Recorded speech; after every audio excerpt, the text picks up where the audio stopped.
Good morning. Hey, welcome. Lots of people out and about this morning.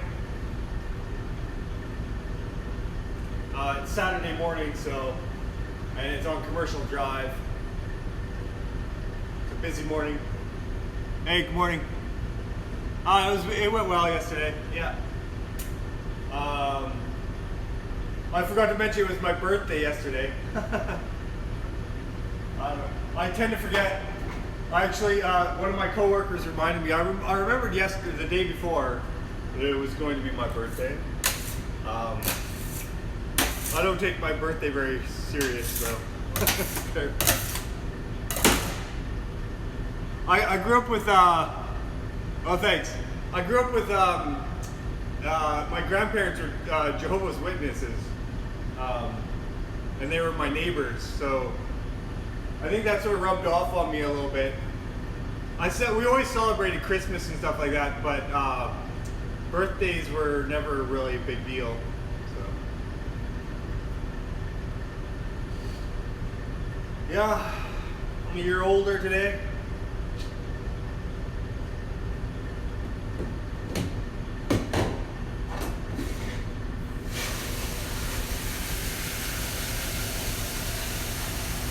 I'm a year older than I was yesterday.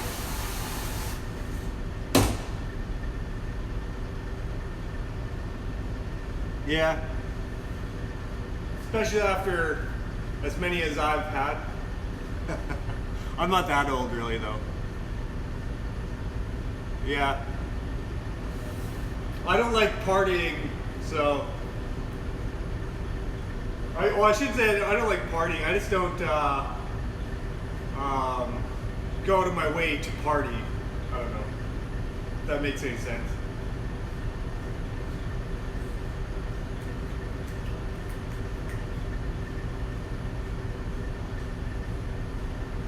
I could have gone out last night with some coworkers, but I'm pretty sure I'd be feeling pretty awful right now if I'd done that. And I would have probably gotten very, very little sleep.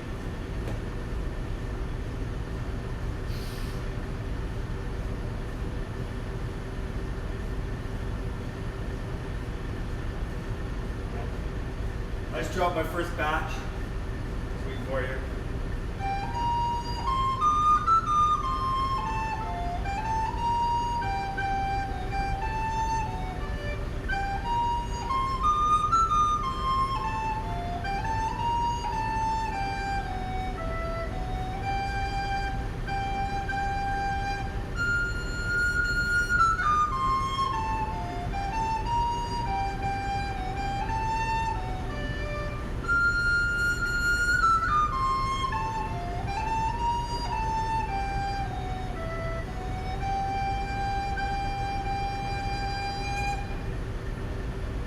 My finger's a little bit slow this morning.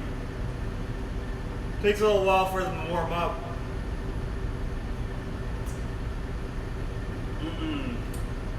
What else should I put? They're really cheap. This one is a little bit more expensive. I bought, this is a Yamaha. I bought it on eBay, and I think I paid like $40 for it, but it has really, really nice sound. And it's made out of some kind of like bioplastic. It's called EcoDeer. It's supposed to be it's still polymer or plastic or whatever, but it's supposed to sound sort of like wood. It has a really nice sound though, but you get cheaper ones.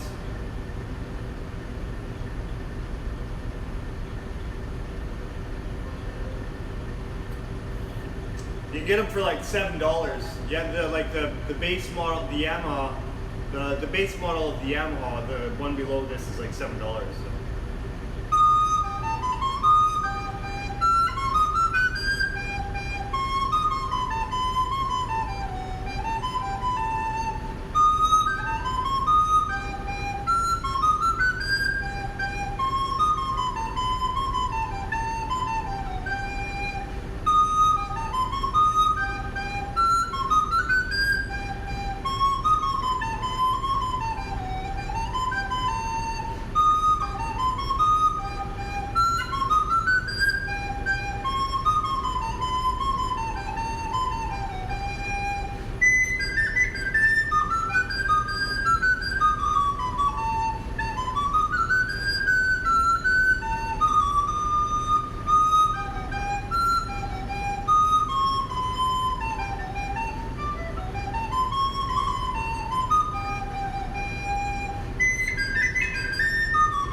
finger slipped on that one.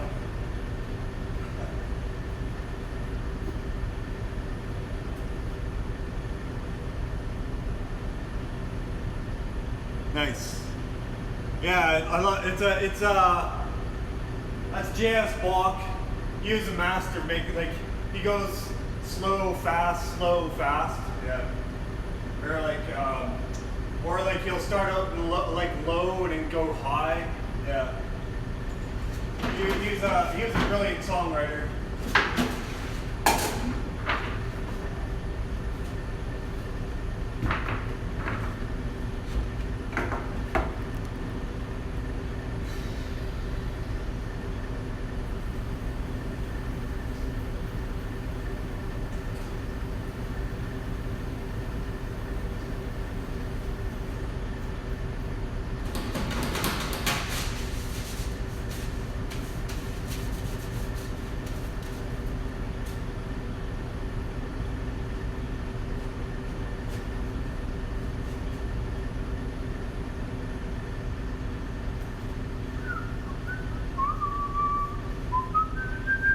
Yeah.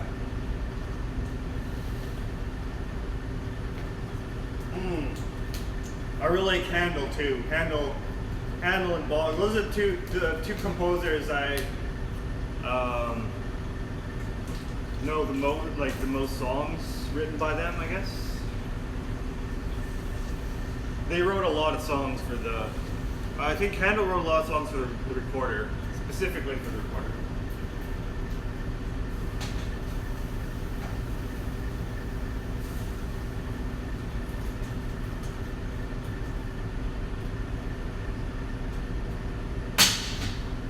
I think Handel was an oboe player.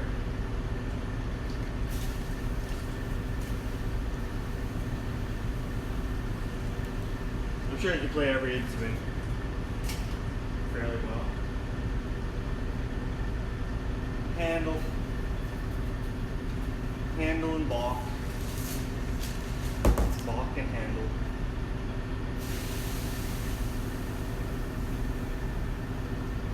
Ren Fair.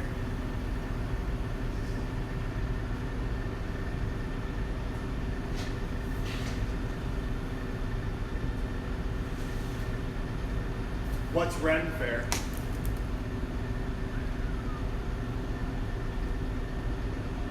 Yeah, sometimes. I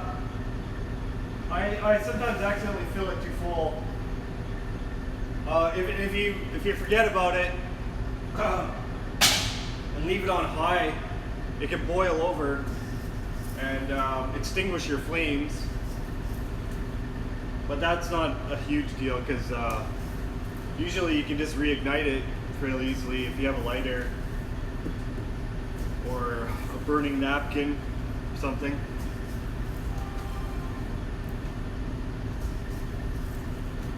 I sort of have the camera placed in the wrong angle here. I gotta change that. I'm pretty good with the water now. I've let it boil over a few times.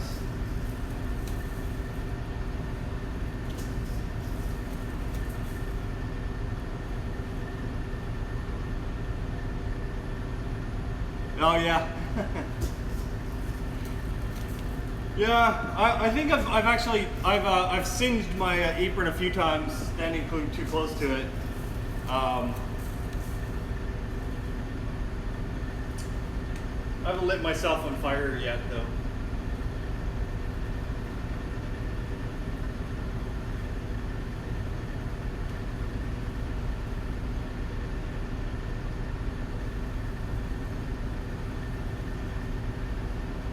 Yeah, kitchens can be dangerous places if you're not careful.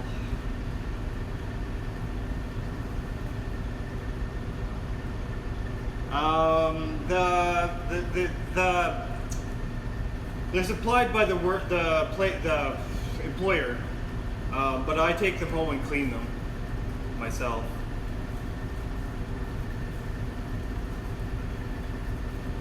We also have they gave us a hat, yeah, just a hat and a name tag and an apron.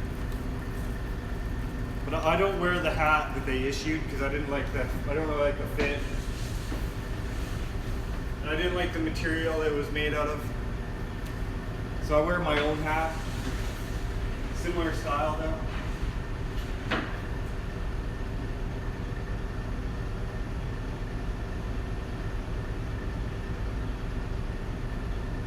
Good old newsboy. That's what these are called. I think they're called newsboys. Newsboys. At least that's what they were called when I was searching for them on the internet.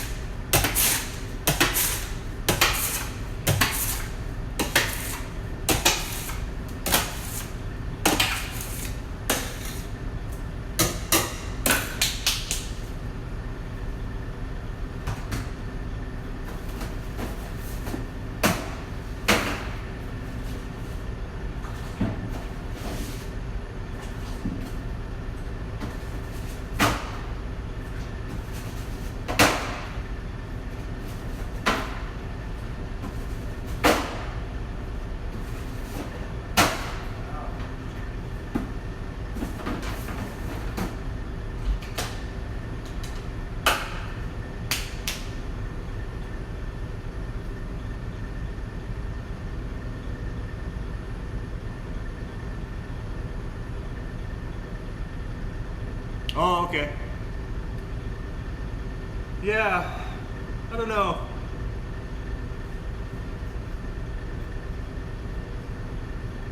It tells me the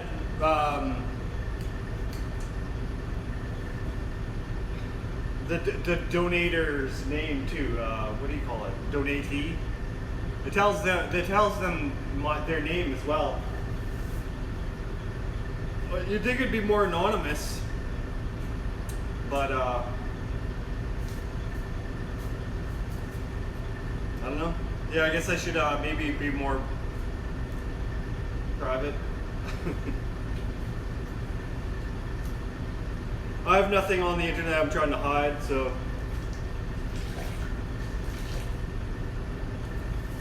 I'm not a person of infamy, that's for sure. I'm a rather anonymous human being.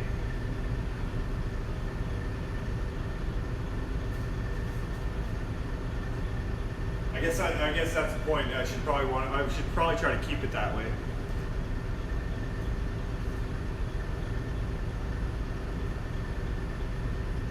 Oh, privacy's dead. Last sentence, like in I guess, who said it? Nietzsche said God is dead. This century, privacy is dead.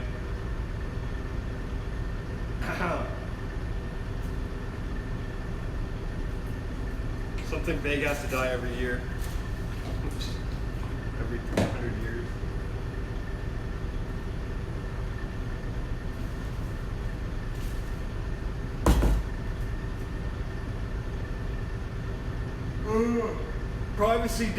Privacy is dead, and we all killed it together. It's no one person's fault. Although, I don't know, Mark Zuckerberg can take a little bit more blame than the rest of us, I think.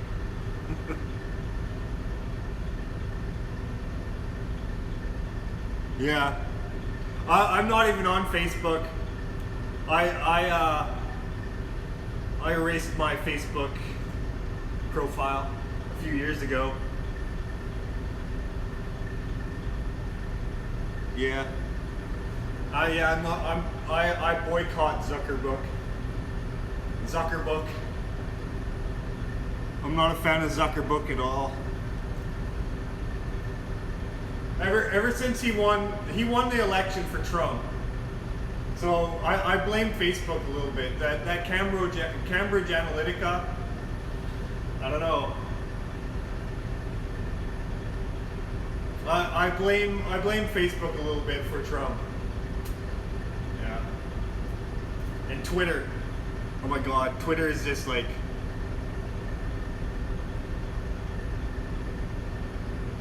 Yeah, I have a Twitter account, but I hardly ever use it. And I'm on Instagram, but I don't know. I definitely don't use it very often. It's so sad that Instagram's owned by Facebook. I really wish Facebook hadn't bought up all the small guys.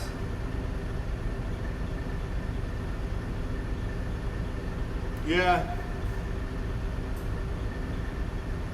I think I was into Instagram more when I first signed up for it. It was sort of interesting, and it was nice to like follow people that I hadn't seen in a long time, or yeah, I don't know.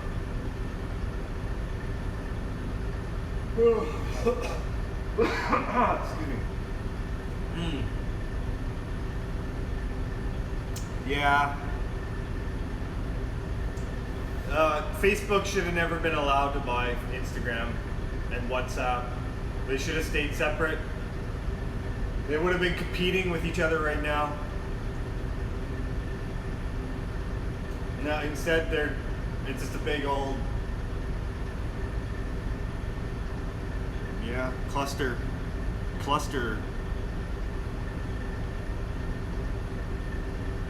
Oh yeah. Yeah, I saw that. I saw that on my PayPal. That's curious.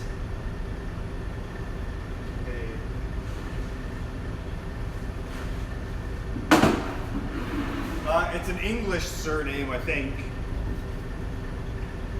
I learned recently that my ancestry is Irish, mostly Irish. And the next is, I'm a little bit of about 20% Scandinavian. Then I'm like 10% French and German. But I'm mostly Irish and English.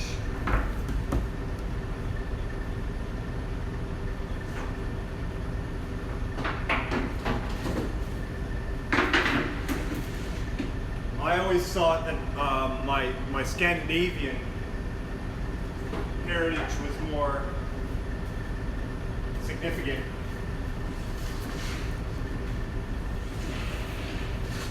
But I've learned it's not true.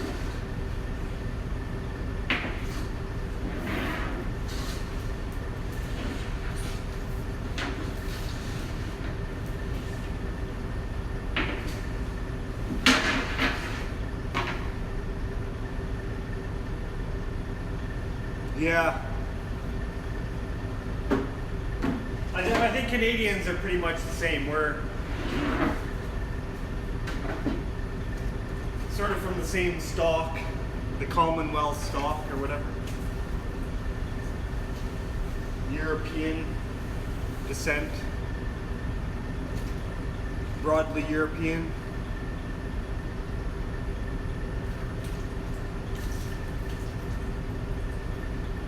Oh, nice. I have 0.1% African in me. I think everybody does though. Since that is where we originated. Our species originated on that continent.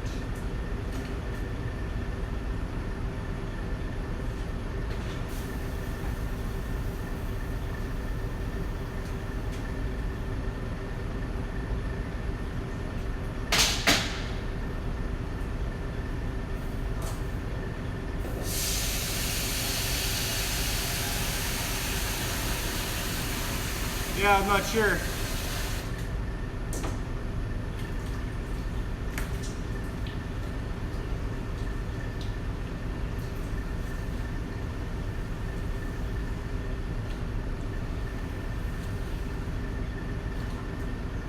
I think Homo sapiens, I think it was about 2 million years ago. That was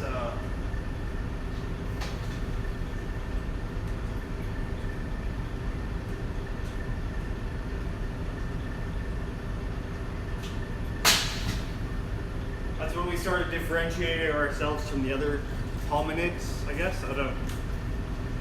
I'm not a very... I've read a few books about the origins of human life, but I would need to do some studying.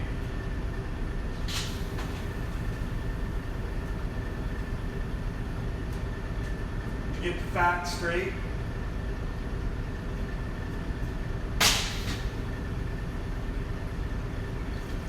I read that Yuval Harari, Yuval Noah Harari. I think I'm saying his last name right. He wrote Homo Sapiens. Yeah, I love reading about human prehistory.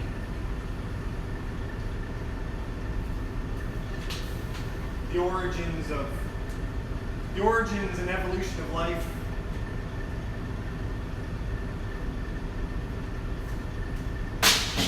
Very, very fascinating subject.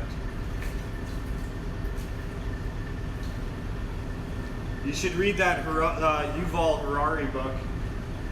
It's damn good. He's an excellent writer and speaker. I've seen it. He's a really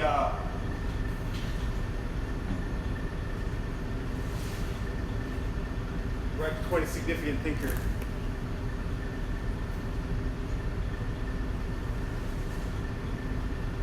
I should read his book, Homo Deus. Homo Deus. What am I doing? I don't need all this sesame. I'm just on autopilot this morning. I need to make a whole bunch of poppy seed. Okay, I gotta get focused. I'm baking for 2 locations today.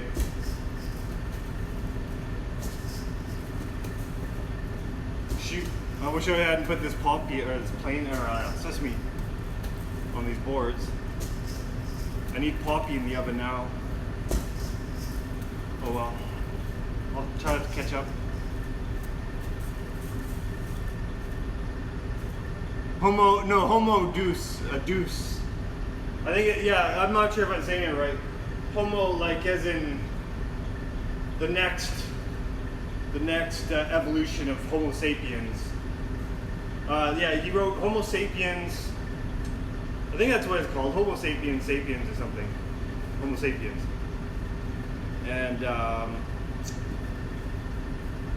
I think that's the name of the title of the first book, and then there's a second book that sort of tries to speculate about the future of humanity, and it's called Homo Deus, D-E-U-S.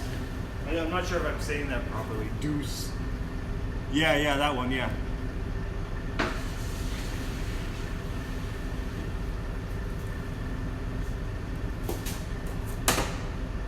Yeah.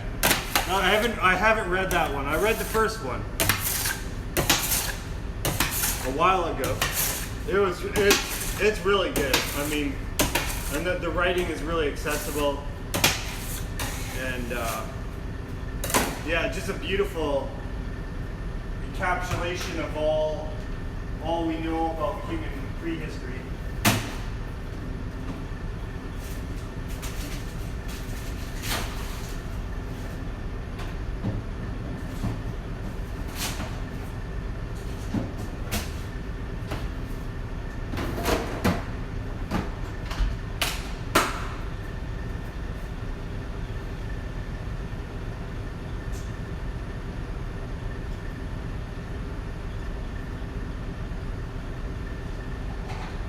Oh, I can't believe I put all the sesame in this oven. Yeah, Deus. Deus. Oh, okay, Deus. Deus? Deus? Okay, yeah, that makes sense. Sorry, I'm not very good with Latin words. I'm not really good with any foreign word unless I practice it. Deus. Homo Deus. Yeah, that makes more sense. The way I say it sounds like deuce or whatever, taking taking a, you know.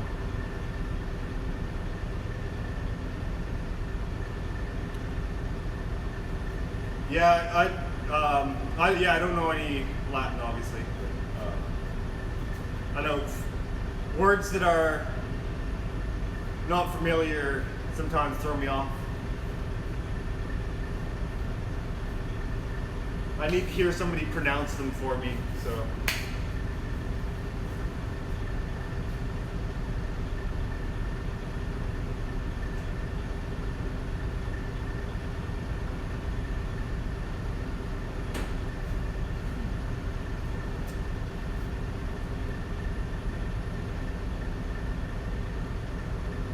Yeah, me too. I'm a monolingual pleb. I've learned a little bit of Spanish, but I haven't practiced it. So I took a course when I was in university. Deus.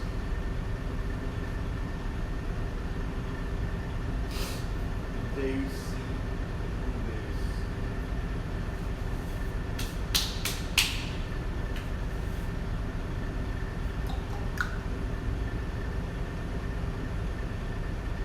Yeah.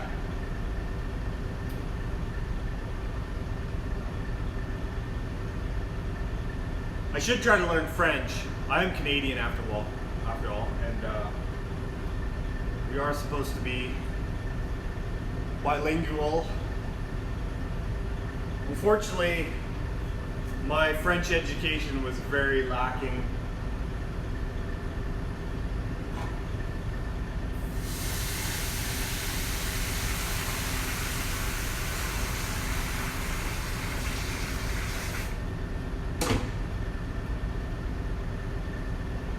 Yeah, Quebecois. I grew up in Western Canada, where not many people speak French in this. There's a few like small French Canadian like there's a community up by Edmonton. It's like entirely French speaking. So there's a few like little enclaves, but yeah, it definitely wasn't a requirement or necessity where I lived.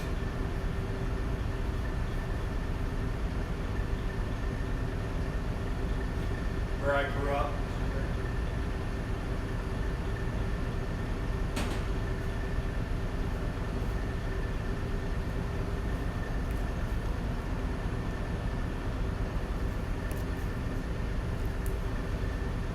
Nice.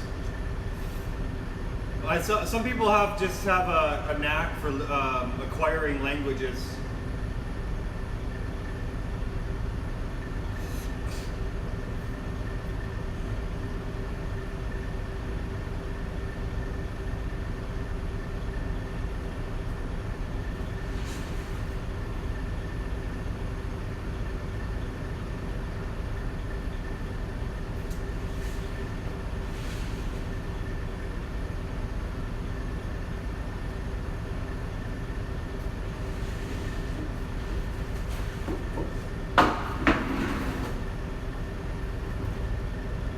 Yeah.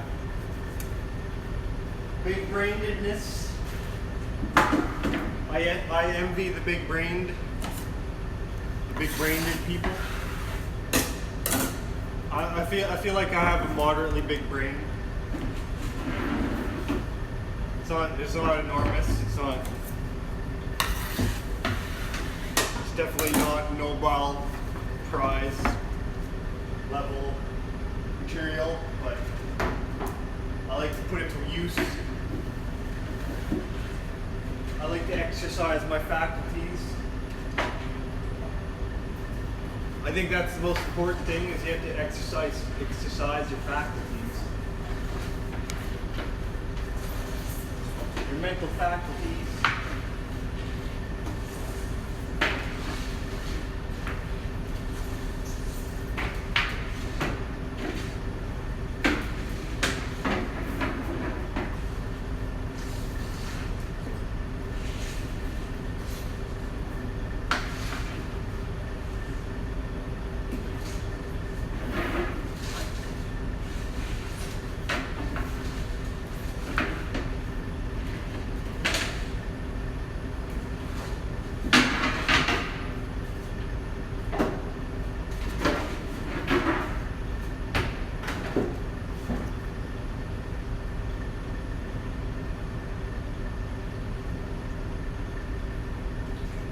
Yeah.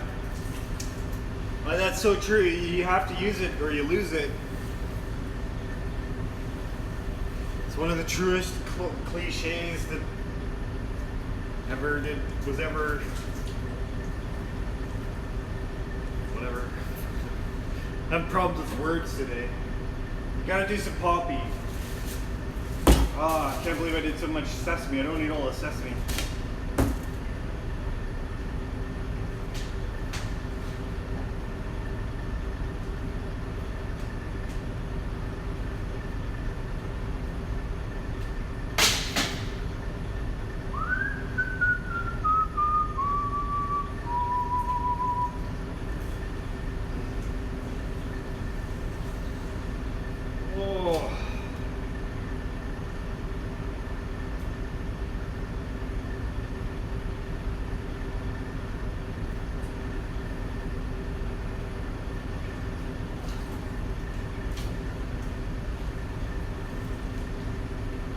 I think I need to convince my employer to just let me work a 4-day week instead of a 5-day week. I don't think I'm getting enough rest.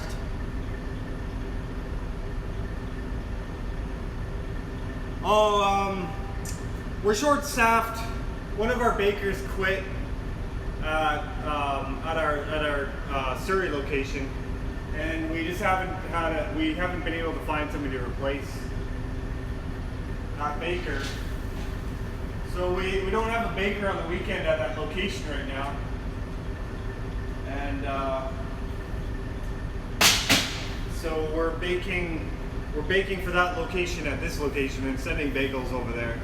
It's not ideal, but I guess it's what we have to do for now until we find somebody to replace that baker. We have a baker that works on the weekdays, but they're not able to work on the weekends.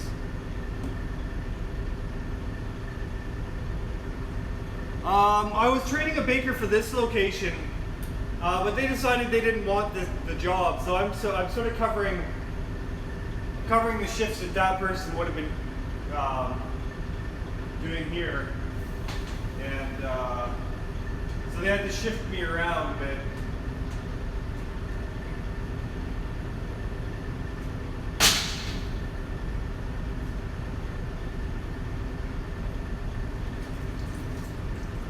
Hello, welcome to the stream.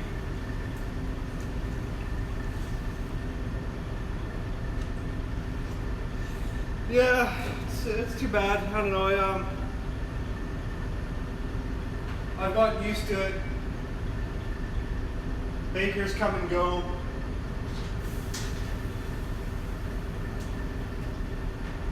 Some people end up staying for a long time and are really reliable, and then others just are not reliable at all.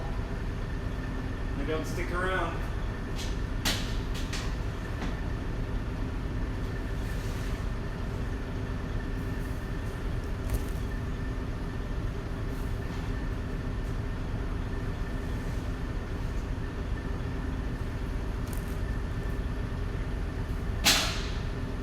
I think we could probably have a better retention program here, like I don't know, better like staff discounts and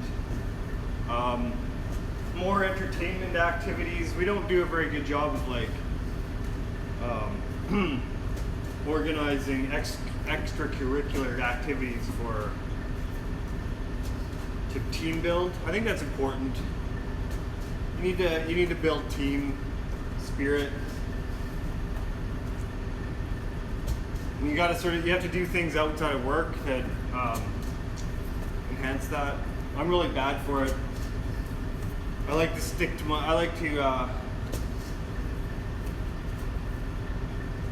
of a homebody introvert, whatever.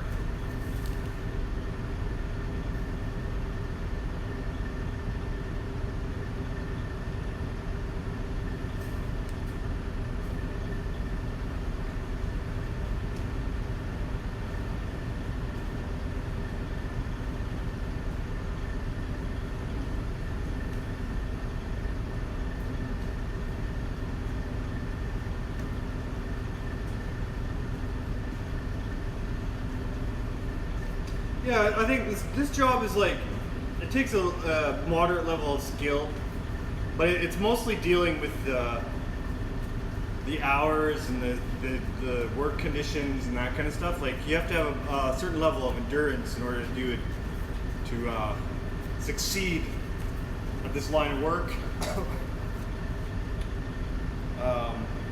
So yeah, it's definitely not everybody's. I'm a pretty hardy individual.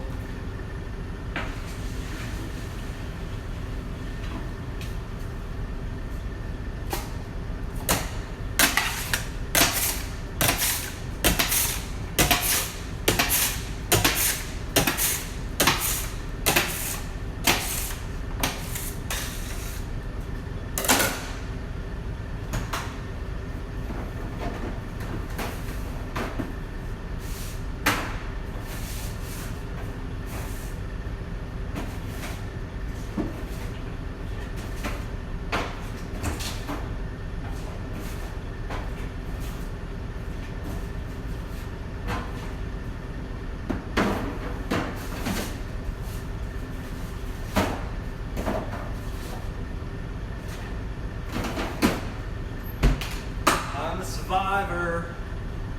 I'm a survivor.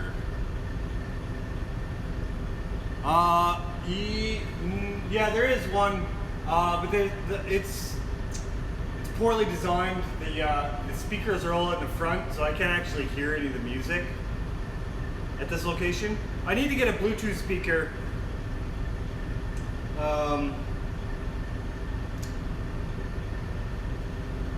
Yeah, I should buy a Bluetooth speaker. I will purchase one eventually.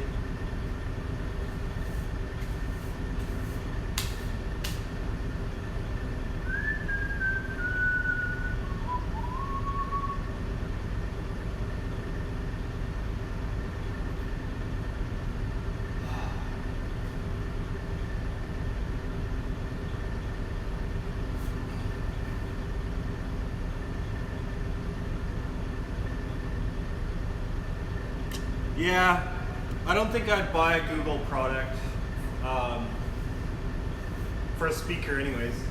I'd probably buy a Sony or a Bose. Might try to get one of those little Bose SoundLinks when they're on sale, and maybe Black Friday I'll try to get one. I don't know if I'll get the Bose one actually.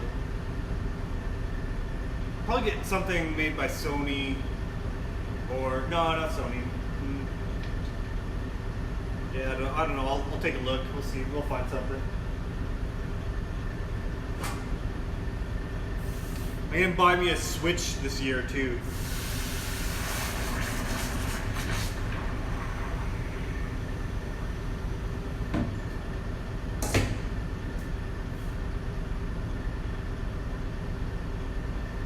I don't know if I should try to get like the older version of the Switch or the new version of the Switch, because I don't really care about battery life, and apparently that's the only thing that's different from the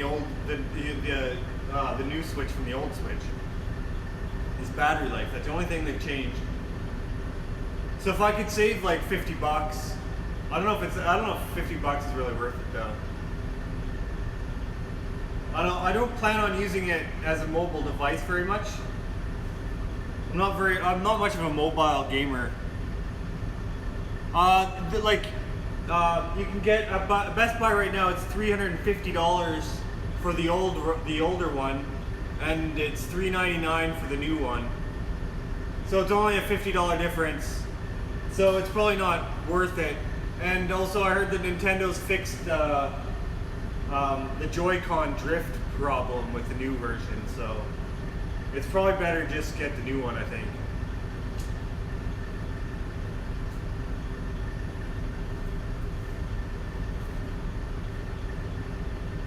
Because yeah, I've heard they've had a lot of problems with the Joy-Cons. Yeah, that's what I was reading on Reddit yesterday, that somebody tore it open. They found that the only difference is the battery. They didn't change anything else in it. Some people are saying that the screen is better, but there's no actual factual proof for that. So yeah, it's too bad. I thought they were gonna improve. Like, I guess they're gonna do the Switch. They're gonna be doing a Switch Pro eventually, and that one will have the upgraded like CPU and stuff, right? So yeah, I don't know. I guess it hasn't affected everybody. Yeah, the new version. The only difference is the battery. It's a significant difference, though. It's like almost double the battery life.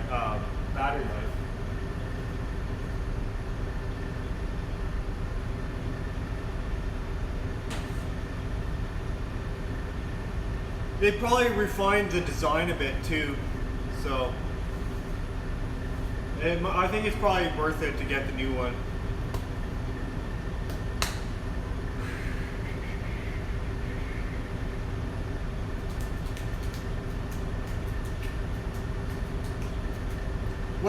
What do you need to stream Switch games? Does anybody out there have experience streaming Switch games? I think you need to buy like a game capture card or something like that, don't you?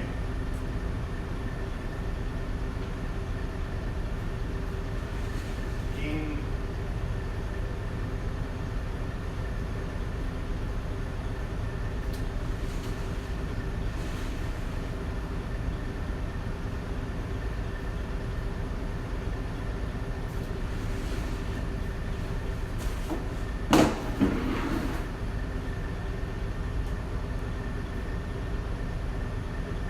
Oh, okay.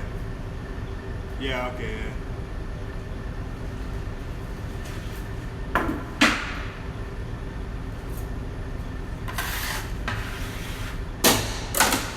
Game streaming isn't cheap.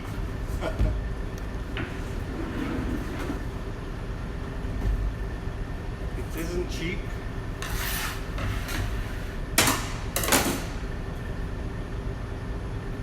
I have a MacBook Air. It's a few years old. It's like, I think it's 2013 version. I'm not a very intensive computer user though. It works really well for like multimedia. Everything I use it for. Storage and whatnot.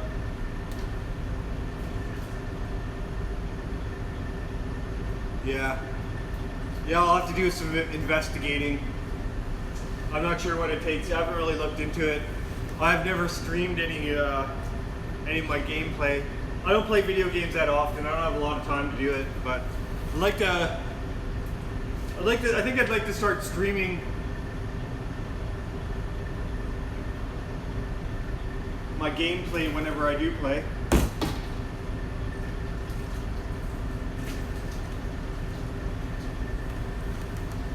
I think I would enjoy gaming more if I was streaming it.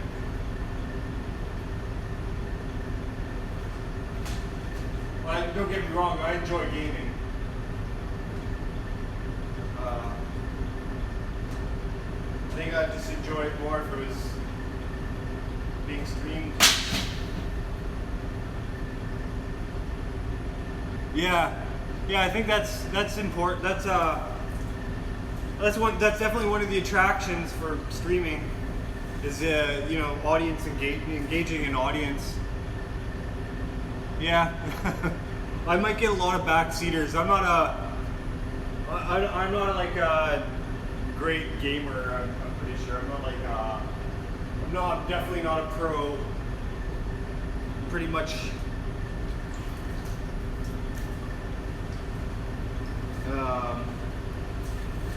Yeah, pretty amateur-ish.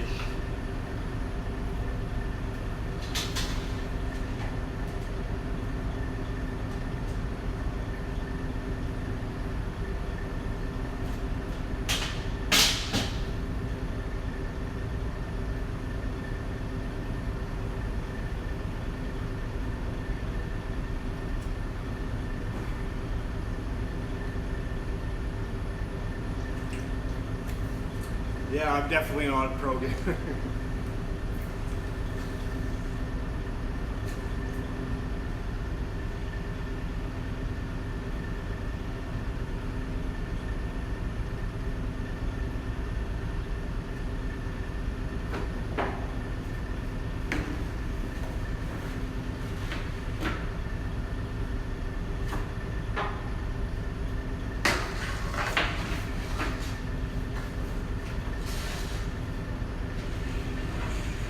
Wheels are ready.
Oh yeah.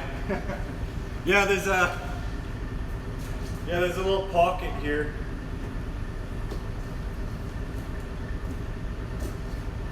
I bought them on Amazon. I don't put anything in them.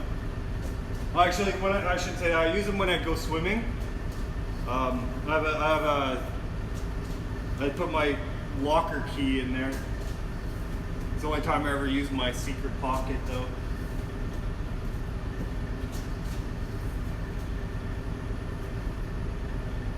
Yeah.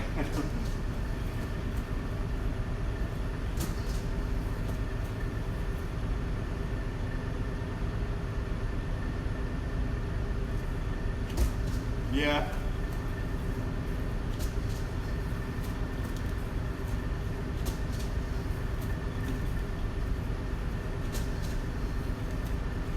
It's a good little place to hide a key or something though.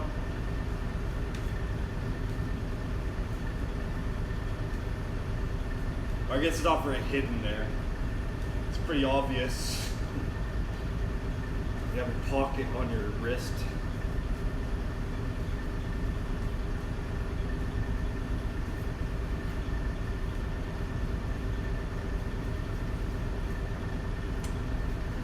Yeah, I actually don't eat the poppy bagels very often. I usually stick to sesame or everything if I'm gonna eat something with seeds on it. And then cinnamon's my all-time favorite.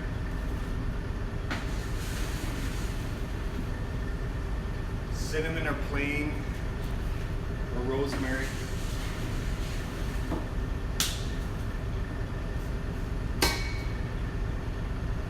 Let's clean the table first.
Oh, thank you. Thanks for watching. Nice. Thanks for chatting this morning. It's nice to have your company.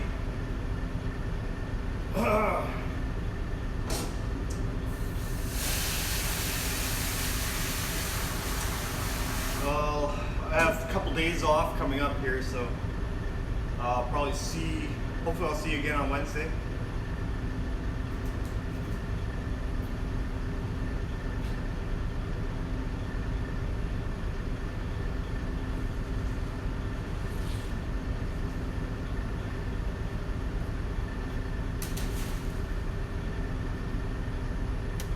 Nice. Have a good day. Enjoy that Australian paradise that you live in.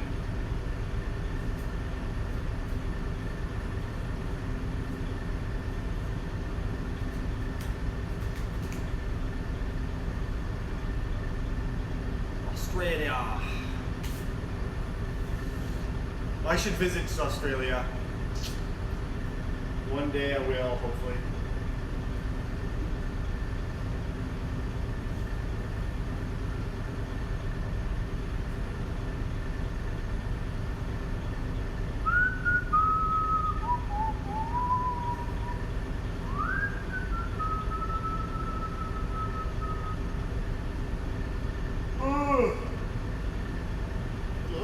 Excuse me.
I'm going to recite some poetry to wake my brain up this morning. Hamlin Towns in Brunswick, my famous Hanover city. The river Weser, deep and wide, washes its wall on the southern side. A pleasanter spot you've never spied. But when begins my ditty, almost 500 years ago, to see the townsfolk suffer so from vermin was a pity. Rats, they fought the dogs and killed the cats, and bit the babies in the cradles, and ate the cheeses from the vats, and licked the soup from the cook's own ladles. Split open the kegs of salted scraps, they nest the men's Sunday hats, and even spoiled the women's chats by drowning out their speaking with shrieking and squeaking in 50 different sharps and flats. At last the people in a body to the town hall came flocking. "'Tis clear," cried they, "our mayor is a naughty. And as for our corporation, shocking, to think we buy gowns lined with ermine, for dolts who can't the rope determine what's best to rid us of our vermin. You hope because you're old and obese to find in the furry civic robes ease. Rouse up, sinners, give your brains a racking, find the remedy we are lacking, or sure as fate will send you packing." At this, the mayor and corporation quaked with a mighty consternation.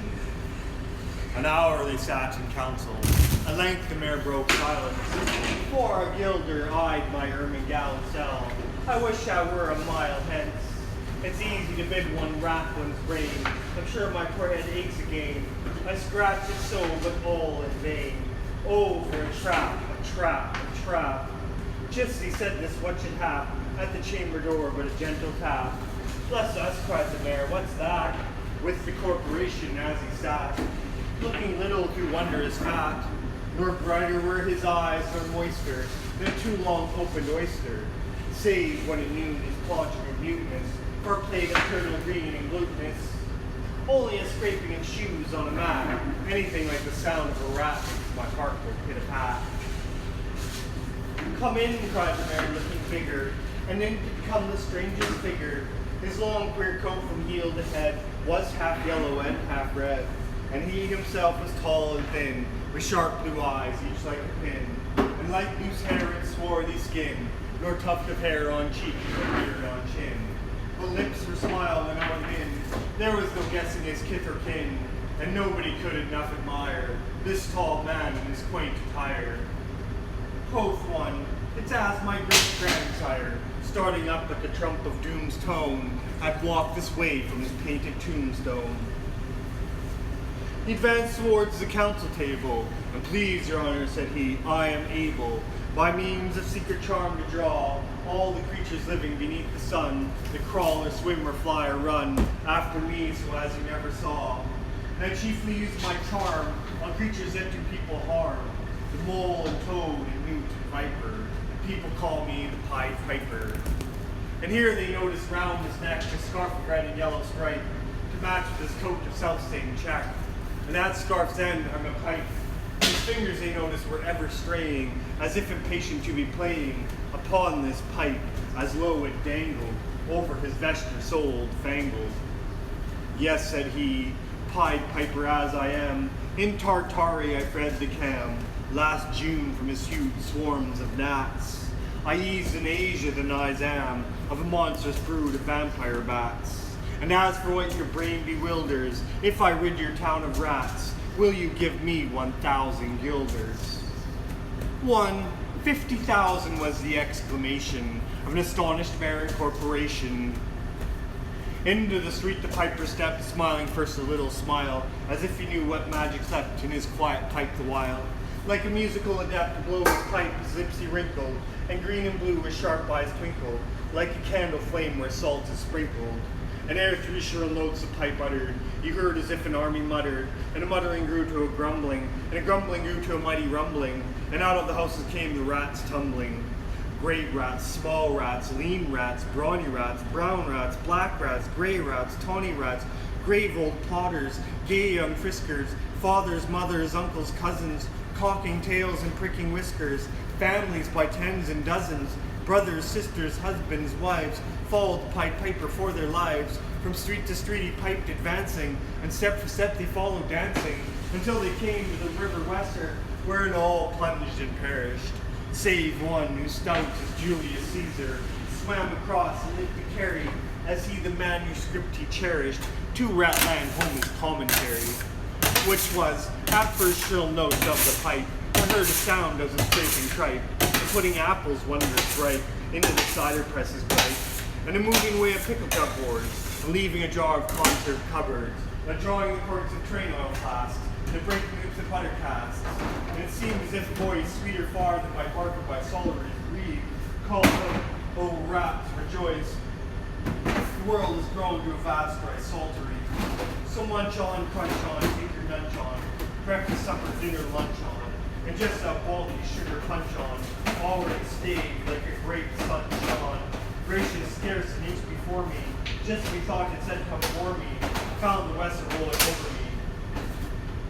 You should have heard the Hamlet people ring the bells, and they rock the steeple. Go, cried the mayor, get long poles, poke the nest, block the poles, consult the carpenters and builders, and leave in our town not even a trace of the rats. When suddenly up the face of the pipe perked from the marketplace. The first, if you please, 1,000 guilders. 1,000 guilders? The mayor looked blue, so did the corporation too.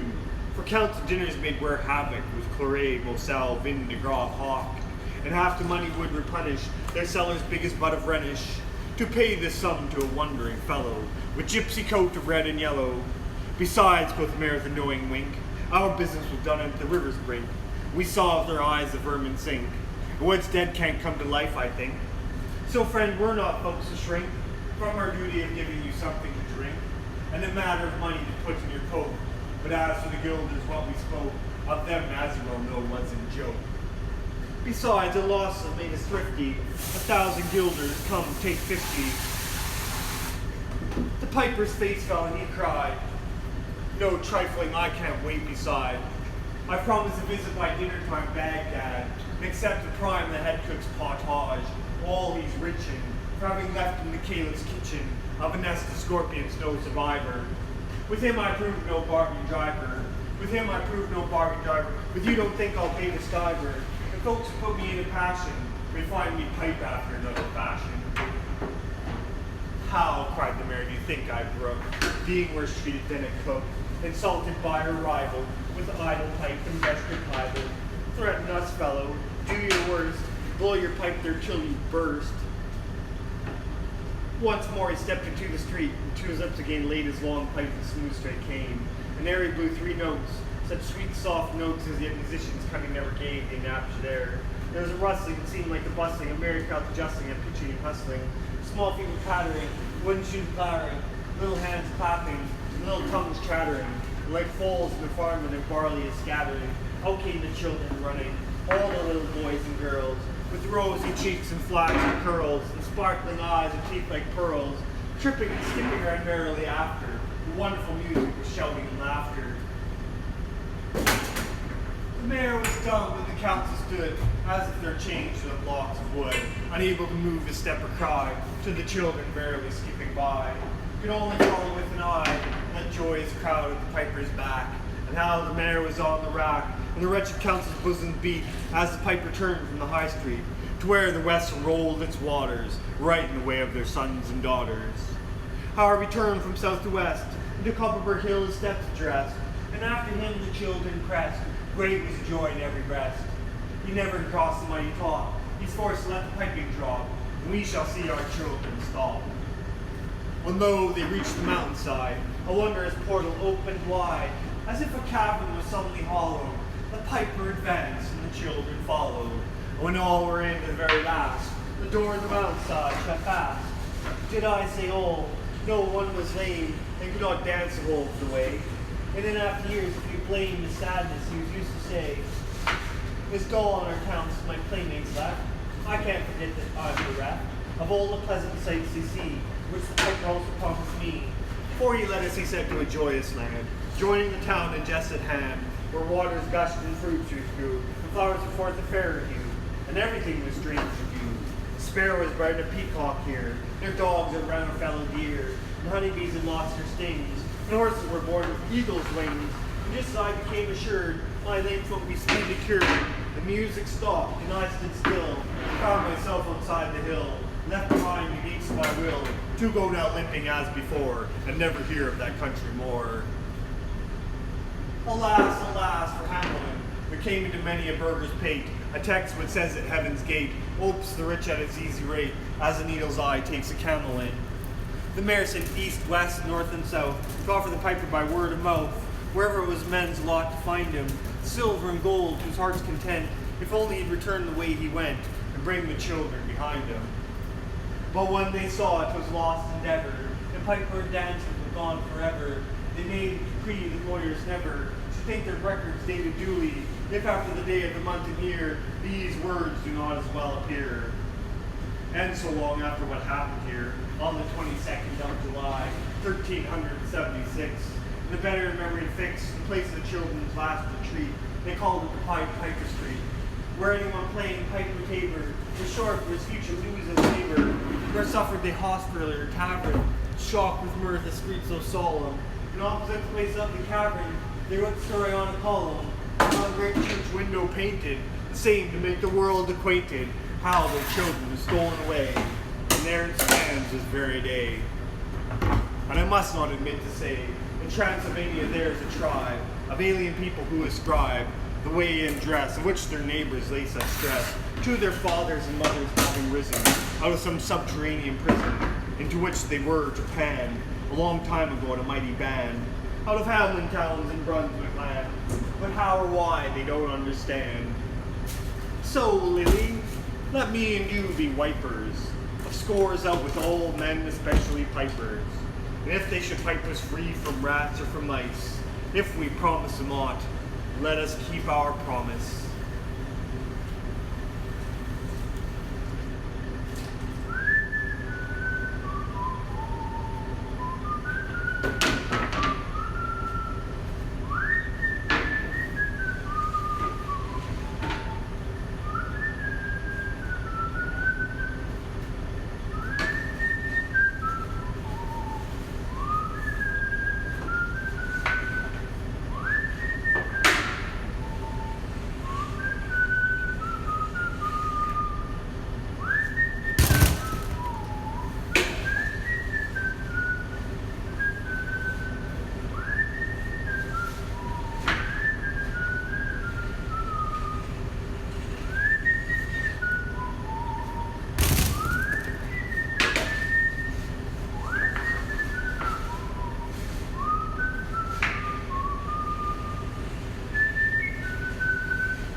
There once was a young man named Roland Pye who played the recorder when he wasn't baking bagels. One day he was walking through a park and playing his recorder to rest a while from all his baking, when suddenly he spied a corpse lying on the ground beneath a swarm of flies. He put down his recorder, walked over to the corpse, shooed the flies away, and covered the dead man with stones. Returning to his oven later that day, he found that his oven blade had gone on by itself and already baked half the bagels he needed. From that day on, Roland Pide was the happiest baker alive. He'd bake until he was tired, then he'd pull his recorder out of his pocket while his oven blade went on by itself. But Roland Pide lived in a town whose mayor did not admire his skill and was jealous of his fame. So the mayor devised a plan to rid the town of Roland. In the beginning, he said that Roland was a good worker but lazy. Next, he said that Roland baked a whole lot but badly. Then he accused Roland of being a sorcerer. The people turned on him. Therefore, Roland Pide took his recorder and left his home behind. When Roland Pide came to a neighboring town, he went to all the business owners, but none of them would give him any work. Finally, he met an old busker and asked him for work to keep body and mind together. "Come along with me," said the old man, "and we will share alms." So Roland Pide and the old man started going around and singing, "Baker, why do you bear those silent things? Baker, how did you forget to stand where your feet are? Baker, no woman loves you well, although it's golden and good for hell. Baker, you are too dirty for a lover to wish to preen. Your limbs are the knots and cords of an old-fashioned machine. Baker, line the rings and bash the boards. You don't need their applause for a thing that is yours. You are a baker and are what you are, not by a miracle, but by the work of your arms. Baker, be who you are." Everybody gave alms to the old man. But to Roland they said, "What is a young man like you out begging? Why don't you work for a living?" "Nobody will hire me," replied Roland Pide. "That's what you say. There is a king with so many hungry soldiers that he'll pay good wages to anyone willing to feed him." So Roland Pide went to the king's kitchen and took the old man whose alms he'd been sharing. The oven had never been used by anyone. Roland mixed the dough, then he rolled it into rings. Then he boiled them, dressed them with seeds, baked them until they're golden brown. Then he tossed them into a crate to cool down. Whenever Roland wearied of baking, he'd play his recorder. Once he was wearied of playing his recorder, he'd sing, "Baker, why do you bear those silent things? Baker, how do you forget to stand where your feet are? Baker, no woman loves you well, although it is golden and good for hell. Baker, you are too dirty for a lover to wish to preen. Your limbs are the knots and cords of an old-fashioned machine. Baker, line the rings and bash the boards. You don't need their applause for a thing that is yours. You are a baker and are what you are, not by a miracle, but by the work of your arms. Baker, be who you are." Hearing the singing, a princess looked out the window. She saw Roland Pide and fell in love with him. But she was a princess and he a baker. The king would never consent to their marriage. So they decided to run away together. They fled at night in a boat. When they were already on the high seas, Roland remembered the busker. He said to his beloved, "We must fetch the old man, since he shared his alms with me. We can't go off and leave him like that." At that very moment, the old man came up behind the boat, walking on the water as though it had been dry land. Reaching the boat, he said, "We agreed to divide everything we had, and I shared everything I own. Now you have the king's daughter, and must give half of her to me." At this he gave Roland Pide a knife to cut his bride in two. Roland Pide took the knife with a trembling hand. "You are right," he said. "You are perfectly right." He was on the point of cutting his bride in half, when suddenly the old man stopped him. "Stop! I knew you were a just man. I'm the dead man, mind you, whom you covered with stones. Go now, and may the two of you always be happy. The old man walked away on the waves. The boat came to an island rich in all good things, with a princely palace awaiting the newlyweds.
My first thought was he lied in every word, that hoary cripple with malicious eye, Askins watched the working of his lie on mine, a mouth scarce able to afford suppression of the glee that cursed and scored its edge at one more victim gained thereby.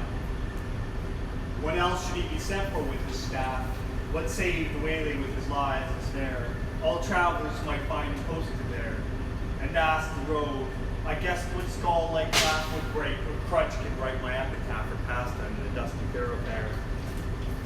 If at his counts I should turn aside into ominous tract which all agree hides the dark tower, yet acquiescing I'd turn as he pointed, neither pride nor hope rekindling at the end describe, so much as gladness of end might be. For what with my whole world wide wondering, what with my search drawn out through years, my hope dwindled into a ghost not fit to cope with that obstreperous joy success would bring. I hardly tried now to rebuke the spring my heart made by failure in its scope. As a sick man very near to death seems dead indeed, the feels begin and end the tears, and takes the farewell of each friend, and hears when bid the other go, draw breath freely outside. Since all is over, he saith, the blow fallen, no grieving can amend. While some discuss and fear other graves be room enough for this, but when a day suits best for carrying the corpse away, with caribou banners, scarfs and staves, and still the man hears all and only craves, he may not shame such tender love to save. Thus I had for so long suffered in this quest, heard failure prophesied so often being writ, so many times among the band to wit, the knights who to dark tower search address their steps, that just to fail as they see best, and all doubt was now should I be fit. So plied as despair I turned from him, that hateful cripple out of his highway into the path he pointed, all the day had been a dreary one at best, and dim was settling into its close, yet shot one grim red leer to see the plain catch its stray. For mark, no sooner was I fairly found, pledged the plain after a pace or two, and paused to go back the last view. Over the sacred 'twas gone, grey plain all round, nothing but plain to the horizon's bound. I must go on, naught else remained to do. So on I went. I think I never saw such starved ignoble nature. Nothing throve, for flowers as well expect a cedar grow, but charm and spurge according to their law, might propagate their kind with none to awe. You think a bird has been a treasure trove. No penry inert in a single mace, in some strange sort were the land's portion. See or close your eyes, said nature peevishly, and nothing still. I can't help my case. 'Tis last judgment's fire must cure this place. Calcine its clods and set my prisoners free. If there pushed any ragged thistle stalk above its base, its head was chopped. The bends were jealous else, or made the holes and rents in the dog's harsh short sleeves. Brutes block all hope of greenness. 'Tis a brute must block passion or life oath brutes intense. As for the grass, it grew as scarce as hair and leprosy. Thin dry blades pricked the mud which underneath was beaded up with blood. One stiff blind horse, as every bone stared, stood stupefied however he came there, thrust out past surface in the devil's stud. Alive, he might be dead for aught I know, with red gaunt and callous neck astrain, and shut eyes beneath the rusty mane. Seldom went such grotesqueness with such woe. I never saw a brute I hated so. He must have been meant to deserve such pain. I shut my eyes and turned them on my heart. As a man calls for wine before he fights, I asked one draught of earlier, happier sights. Ere fitly I could play the part, think first, fight afterwards, a soldier's art. One taste of old times sets all to rights. Not it. I fancied Cuthbert's reddening face, beneath his garniture of curly gold. Dear fellow, till I almost felt him fold, an arm in mine to fix me to that place, that way he used. Alas, one night's disgrace, oh, at my heart's new fire and left it cold. Giles, then, the soul of honor, there he stands, frightened as 10 years ago when knighted first. An honest man should dare it, he said he durst. Good that the scene shifts, fall what hangman's hand pinned to his breast the parchment. His own band reads it, poor traitor spit upon and cursed. Better this present than past I had, back therefore to my darkening path. No sound in sight as far as the eye can strain. Will the night send a howlet or a bat, I asked, when something on the dismal flat came to arrest my thoughts and change their train. A sudden old river crossed my path, as unexpected as a serpent came. No tides congenial through the glooms. This, as it frothed by, might have been a bath of the fiend's glowing hoof, to see the wrath of its black eddies be spat with flakes and spoons. So petty yet so spiteful, all along low scrubby alders kneeled over it, drenched willows flung them headlong in a fit of rout despair, a suicidal throng. The river which had done them all the wrong, whatever that was, rolled by, deterred no whit. Which while I forded, good saints, how I feared to set my foot upon a dead man's cheek.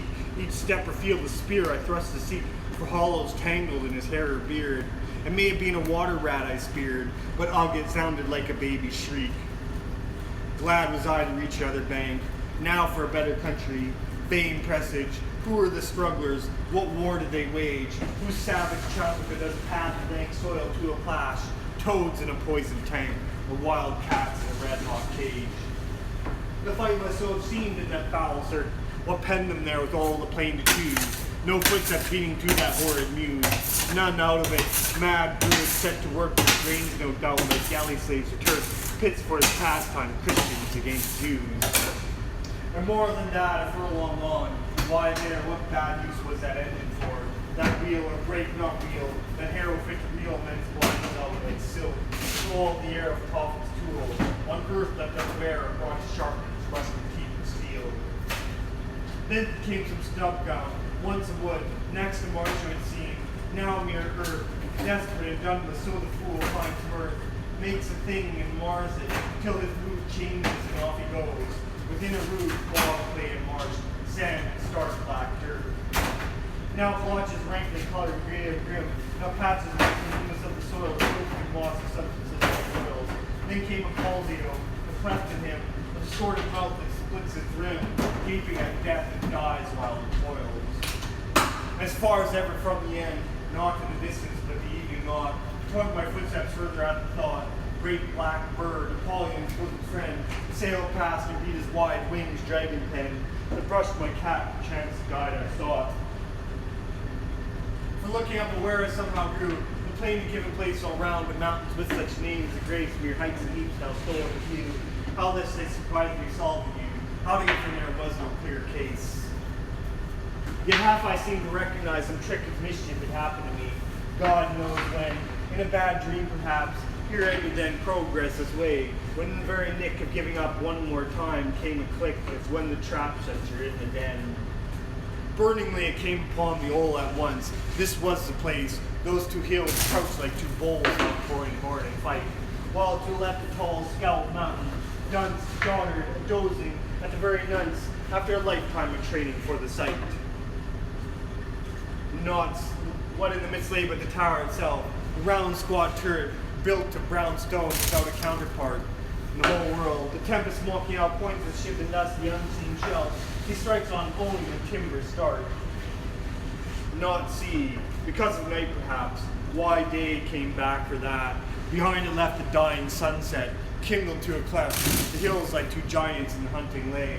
Chin upon hand to see the game at bay. Now stab and then the creature to the heft. Not here, because of night. Not here, when noise was every told, increasing like a bell, names in my ears, the lost adventurers my peers, how such was strong, and such was bold, and such was fortunate, yet each of old, lost, one moment now the woe of years. There they stood, ranged along the hillside met, to view the last of me, a living frame, for one more picture in a sheet of flame. I saw them and knew them all, and yet, dauntless, the slughorn to my lips I set, and blew, child Roland to a dark tower came.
There was once a rich man who had just one son.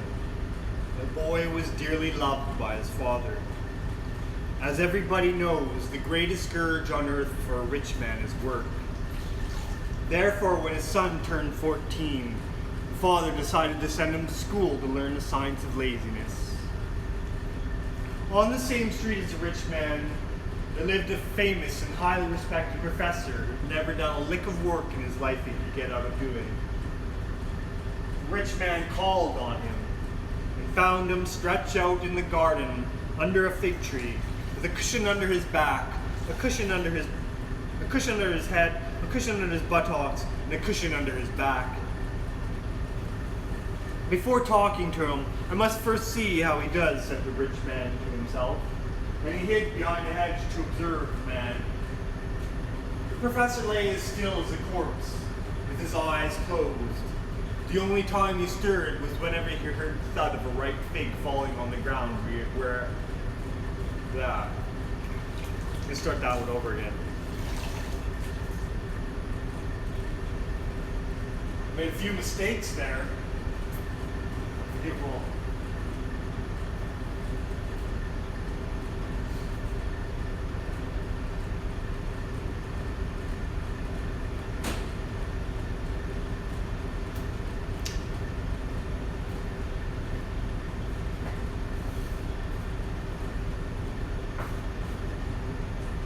There was once a rich man who had just one son. The boy was dearly loved by his father. As everybody knows, the greatest scourge on earth for a rich man is work. Therefore, when his son turned 14, the father decided to send him to school to learn the science of laziness. On the same street as the rich man, there lived a famous and highly respected professor who had never done a lick of work in his life he could get out of doing. The rich man called on him and found him stretched out in the garden under a fig tree, with a cushion under his head, a cushion under his buttocks, and a cushion under his back, and a cushion under his buttocks. Before talking to him, I must first see how he does, said the rich man to himself. And he hid behind a hedge to observe the man. The professor lay as still as a corpse, with his eyes closed. The only time he stirred was whenever he heard the thud of a ripe fig falling on the ground near where he lay. He'd reach slowly out, bring the fruit to his mouth, and swallow it. Then he wouldn't stir again until another fig fell. This is just the professor my son needs, decided the rich man. And he came out from his hiding place, introduced himself, and asked the professor to teach his son the science of laziness. Old man, answered the professor just above a whisper, don't talk so much. It tires me to listen to you. If you want to bring your son up as you and I are, just send him to me. So the rich man went home, took his son by the hand, thrust a feathered pillow under his arm, and led him to the garden. I urge you, he told him, to do everything you see this Professor Biden must do. The boy, who already had an inclination for that particular science, also stretched out under the fig tree. Observing his teacher, he saw him reach for every fig that fell, and bring it to his mouth. Why should I work myself to death reaching for figs, he thought. He lay there with his mouth wide open. Soon a fig fell into his mouth. He let it go down slowly. Then another fig fell. This time it missed. He lay there perfectly still and murmured, why so wide at the mark? Fig fall into my mouth. Seeing how wise his pupil already was, the professor said, go on now. You have nothing to learn from me. You can even teach me something. So the boy went home to his father, who thanked heaven for having given him such a smart son.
think I'm gonna end the stream now.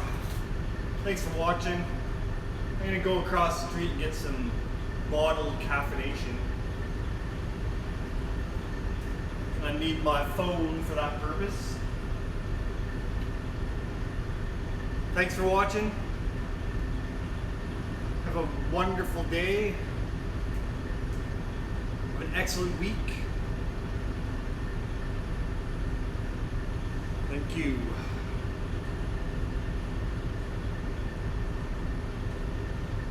Thank you.